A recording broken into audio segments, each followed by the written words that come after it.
John, I just want to go back to what we've been watching on screen here, because I think it gets to what you suspected might be happening. Not only was his sweatshirt and his T-shirt taken off, cut off, it also seemed that he didn't have his pants on either, wasn't completely naked, and then they were taking photos. And you think that's an identification of markings or tattoos or just confirmation? Exactly. And I mean, there's another step to that. They have his biometrics, so they have his DNA because he's been a prisoner. They have, his prints. But these are the immediate identifications they can make to make sure that they have a person who fits the unique characteristics, if not the biometric characteristics of the person they're looking for. If you're just joining us, I want to reset the breaking news. You're looking at live pictures of the capture of escaped fugitive Danielo Cavalcante, convicted murderer who's been on the lam for more than 2 weeks. And these are aerial images of just an enormous SWAT team taking him down, cuffed, putting him into this van, cutting off his shirt as they identify him. With us now, former Supervisory Special Agent Scott Duffy joins us. Context of this, you did something very similar in 1999 with an escaped killer on the run. What are your thoughts as we wait for this press conference? Oh, good morning to you both, and thanks for having me on. I'm telling you, I'm feeling the same chills just watching the same thing that everybody's watching, and brings back all of the flood of emotions from 1999.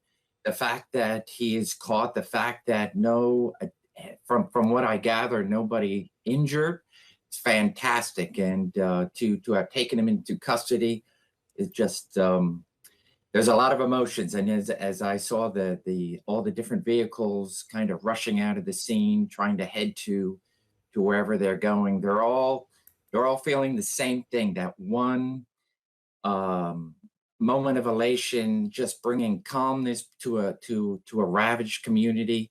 And they're probably all heading to put eyes on him, to say, this is who we've been looking for the last 2 weeks. So it's a tremendous celebration. Especially with all that is being said. The professionals got him. They took the fight to him, and they took him into custody without incident. Can you describe kind of the combination of anxiety and intensity that would be felt just before this moment? Like how these guys were feeling, the law enforcement that you're looking at on the ground over the course of the last several days, especially when they found out he was armed? Yeah, that just raised the tensions to a whole new level.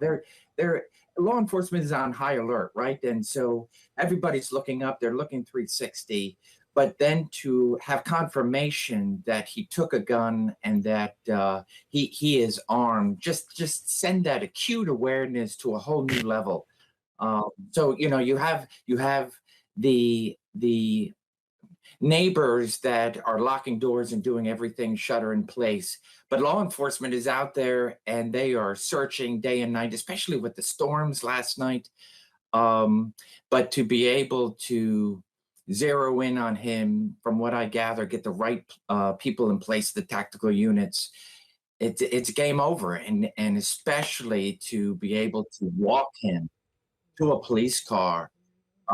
There's just no words to describe. Law enforcement is that high is still very high. They're all on cloud 9, and will be for some time. John Miller, I want you to weigh in here. This is your expertise, and we're seeing it live play out here. We're waiting for the press conference at 9:30.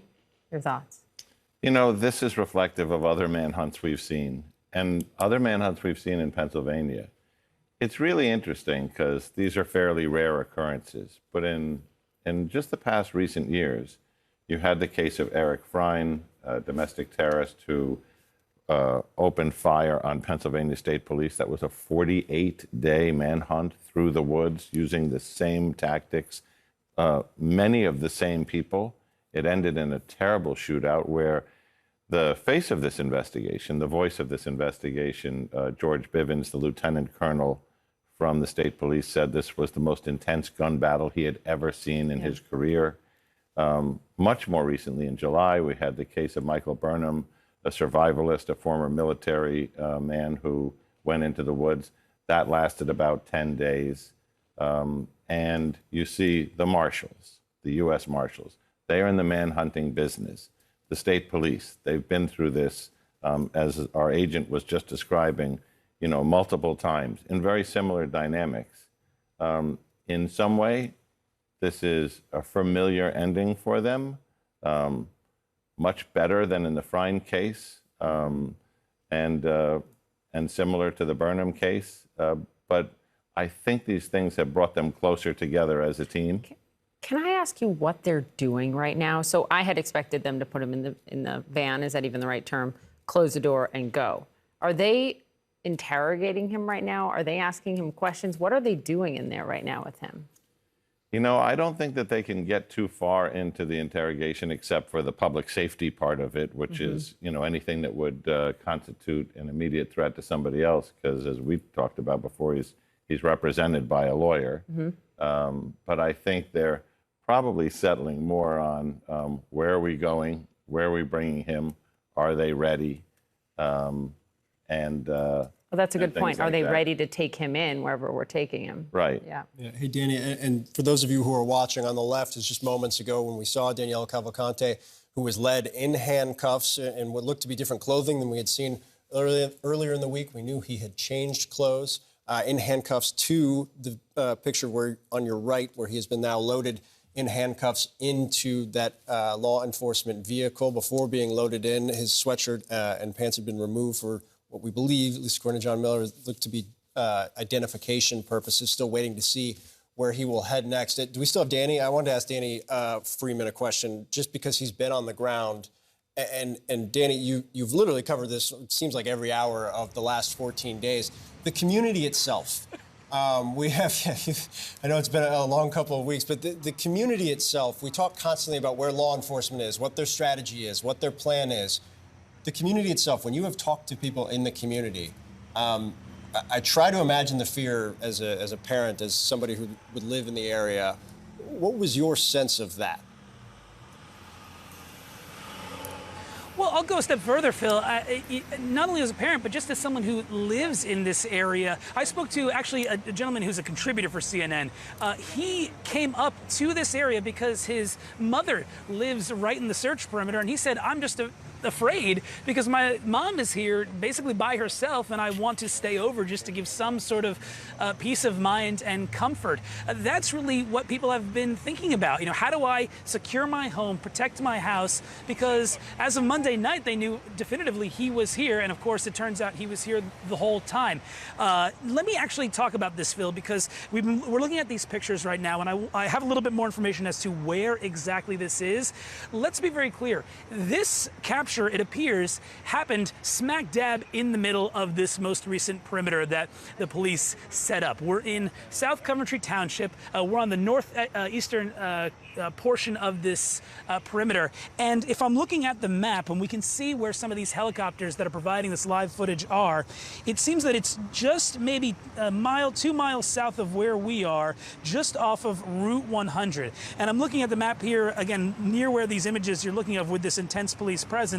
And you can see there is the French Creek. That's a location that we've been talking about when we've been asking law enforcement folks where they're searching. And it also seems to be centered very close to Prizer Road, which is also an offshoot of Pottstown Pike. That's Route 100 that we're standing on right over here. So all signs here seem to suggest that this capture happened in this perimeter, and that has been one of the main messages that Pennsylvania State Police has been trying to say from the moment Cavalcante escaped the Longwood Gardens area. We believe he's in this perimeter. We believe we have him contained. We have set up troopers basically every 200 to 300 feet to try and seal him in, to try and trap him in, and then ultimately flush him out. It seems as though at this moment that is what has happened here. And you can see the law enforcement agents gathering out there on the scene, waiting to see where this vehicle goes next. And I'm sure at 9:30, when this Pennsylvania State Police press conference occurs, we'll get more details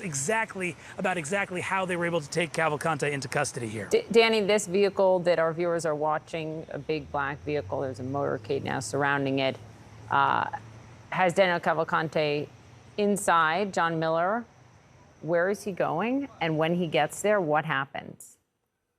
They anticipated, I think, in optimistic terms that they were going to catch him. So they must have a designated space where they intend to bring him. He's going to undergo a medical check and then some intake process, and then sort out whose prisoner he is. Part of what we saw is kind of the delay of getting him into the back of that Bearcat, which is a bulletproof vehicle, was probably figuring out, okay, who in whose custody is he? Is it you? Is it you? Is it the marshals? Is it the state police? What are we using? Are we using the federal warrant, the unlawful flight to avoid prosecution? Or are we using the state warrant? You know, they're sorting all that out, but he's definitely going to a police facility, and then likely either medical people will be brought there to check him out, or he will be brought to a medical facility. But given his history, all that's going to be done on a very tight security basis. I know this sounds like a silly question, but he was already serving, I believe, up to a life sentence convicted of murdering his girlfriend.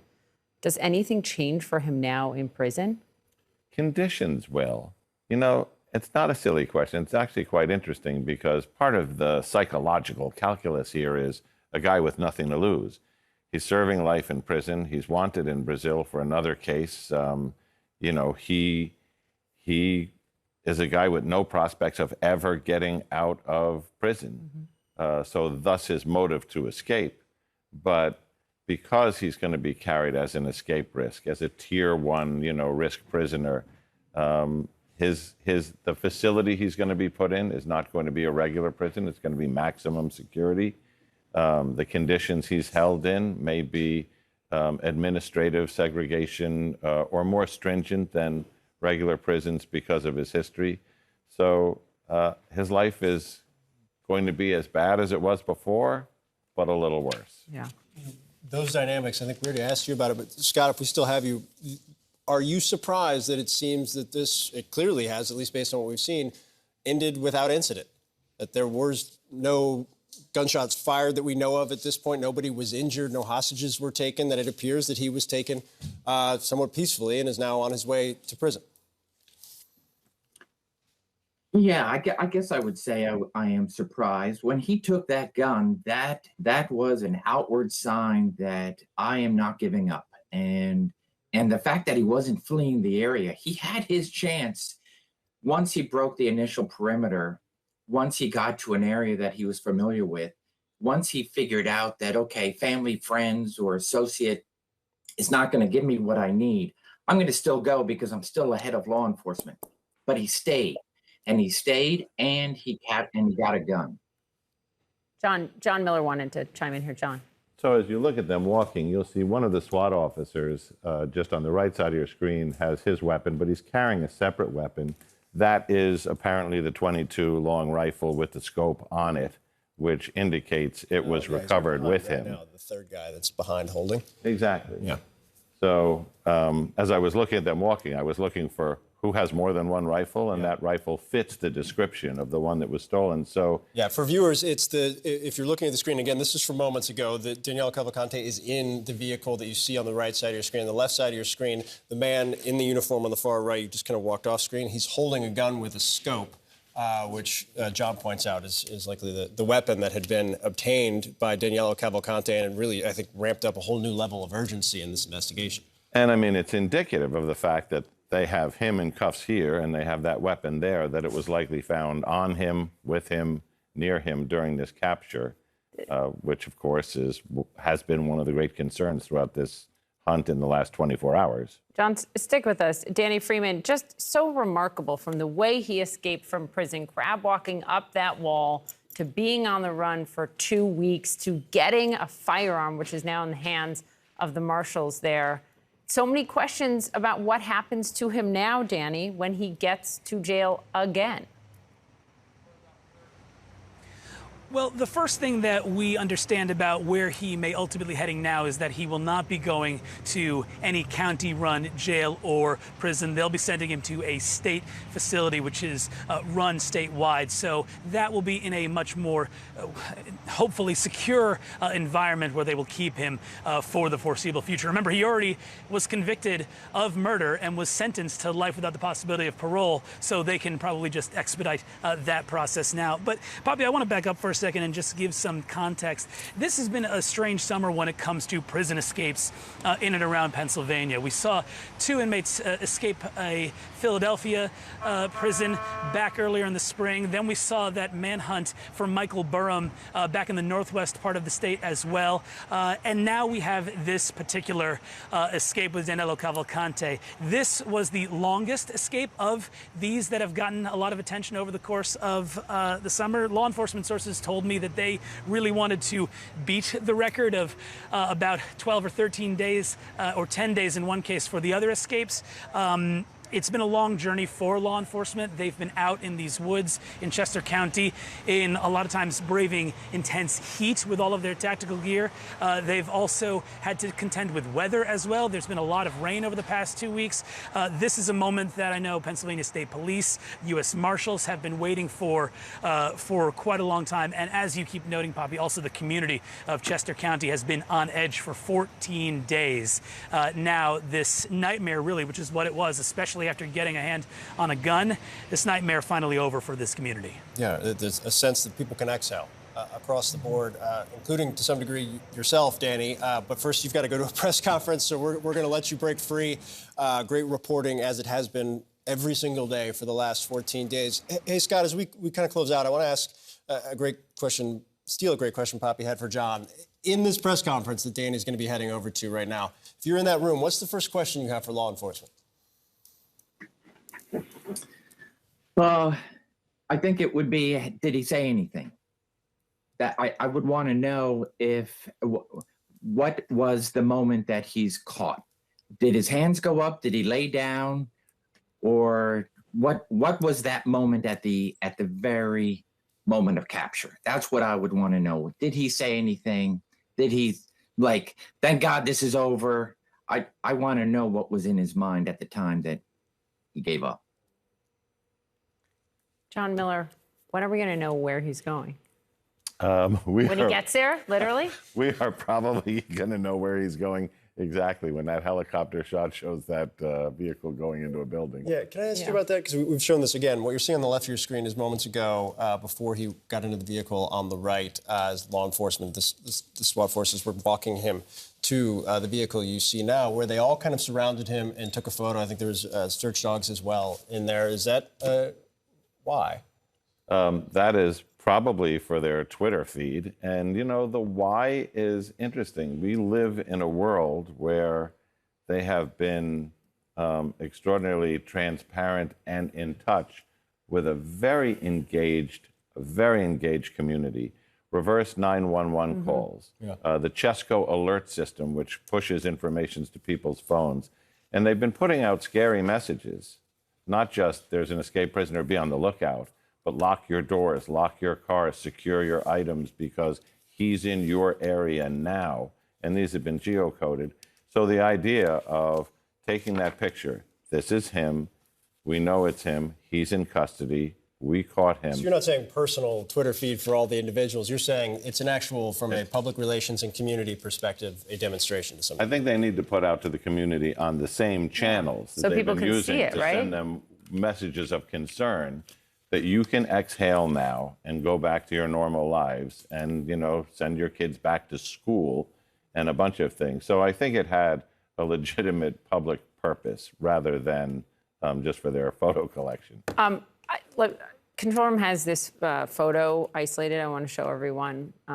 What can you tell us there, John, that is happening? This is the gun they believe that he stole, right? Right. So from here, it looks like a